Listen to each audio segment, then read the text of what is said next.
Hey, welcome Global Business students. It's the end of the first week of February. I thought I'd create a little video of some of the trending news stories in the world today, just so that we could talk a little bit about them related to global business and related to the world in general. Not everybody likes to watch the news, but there's certainly a lot of hot topics out there for you to kind of be aware of. So one of the things that I thought most interesting the other day, because I was just here, I was just in London in January, and Britain actually is supporting a law to have three parents actually give life to a child. So basically it's genetic material from three different people, one father and two mothers, to hopefully fix faulty genetic material in babies. Specifically for diseases like muscular dystrophy and things like that. So that is the intent. There are people for it and against it. I just wanted to show a little bit of a video because I was actually at this location and I think it's pretty cool, so I wanted you to see this.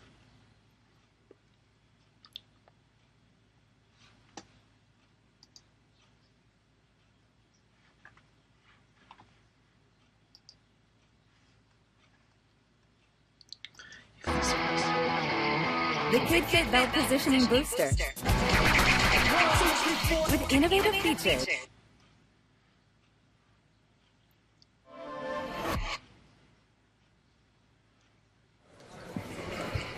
Order! Order! The eyes to the right, 382. The nose to the left, 128.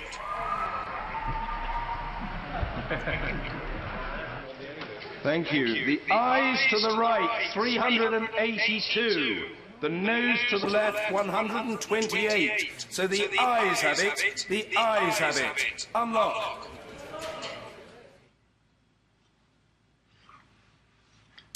All right, I think that's a cool video because I was actually in their Parliament building and found that it's just kind of an incredible place. So let me see if I can get out of this video.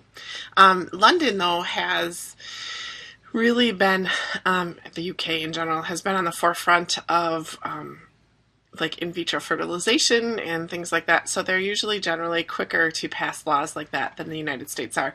Certainly there's people that worry that we're creating genetically perfect babies and giving birth to the designer baby concept again. And so some people are against it, some people are for it. I found it an interesting topic just because we watched the TED Talk video, and the TED Talk video talked about eradicating certain types of conditions like cerebral palsy and things like that. So this is kind of, I guess, a forefront topic based on that. And I know some people didn't agree that that was even possible, but here in the news they are trying something new to help I guess reduce the amount of opportunity for genetic diseases to occur. So an interesting topic for sure, and I wanted you to be aware of that. Another one that I found that was interesting off of Fox News' website was a new law to require workaholic Japanese to take days off. College-educated and gainfully employed 36-year-old Eriko should be a sought-after friend or date planning nights on the town and faraway resort vacations, but she works in Japan, a nation where workaholic habits die hard.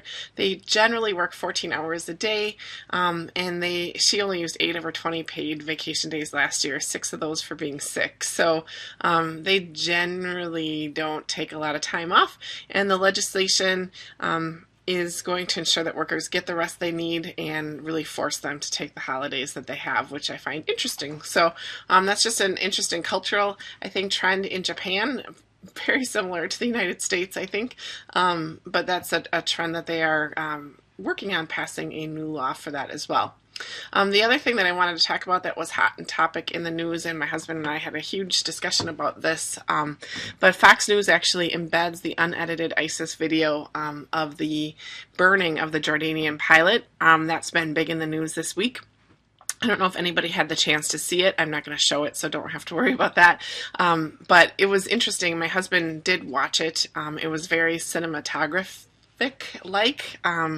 They had music and shots to other scenes and slow motion, and it was really disgusting, actually. In all honesty, that's all it was disgusting. The reason I think, though, that you go a little bit deeper onto why Fox showed this is because I think we're all pretty closed off to what is actually happening and what the brutality of their murders are. My husband had this debate: would you rather have your head chopped off or be burned to death? And I was thinking, well, take my head. I think that would be quicker and less painful. But he watched also the videos of the beheadings, and they're using small, dull knives, and apparently it's not quite so quick. So I'm not really sure if you would want to endure 30 seconds of burning or I guess getting your head chopped off, but either do not seem appealing to me. So what ISIS is doing is really pretty traumatic and really in the news lately, and something I think to just pay attention to, because this violence is spreading through Syria. The Jordanian people are trying to fight it. They're asking the U.S. for some drone support. I think that's also been in the news. President Obama denied that request. I don't know if that was in retaliation to their retaliation in killing the 2 prisoners. I'm not sure what the rationale was. I didn't really look into that. But there are some videos on what ISIS is, if you're interested in that. And I want to say that it wasn't Frontline. It was on ABC News, their news show. And ISIS. I'm just going to do a definition. They did a really nice overview on one of their shows on ISIS, and that might be something to take a look at. In fact, if I find the link, I'll just send that to you.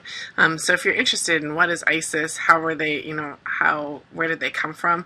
I think that there's some pretty interesting, I guess, research that's been done on where they started and why they started, and I think you'll find that interesting as well. So if I find that link, it was an ABC show because I watch ABC all the time, so I'm pretty sure that it was on there, and I'll see if I can find that. I'm guessing that this ABC News Are We Winning the Fight Against ISIS video would also be very cool to watch if you're interested in more information about ISIS as well. But they're certainly growing in numbers. They are using drugs to seduce people into joining that war. It is not an Islamic war, it is an Islamic terrorist war. So just understand the difference between that. There are a lot of Islamic people that are being brutalized and killed in their fight to win over political power. It has, they try to say that it's religious related, but it's all about political power. And it's pretty sad what they're doing to Christians and what they're doing to Muslims along the way. They're really trying to eradicate everyone. They're highly funded. They have a lot of money. And it's going to be a challenge. I really think it's going to be a challenge to make any headway where that goes. But again, I think Fox News showed that video as a way of letting people know that this is not a silent struggle.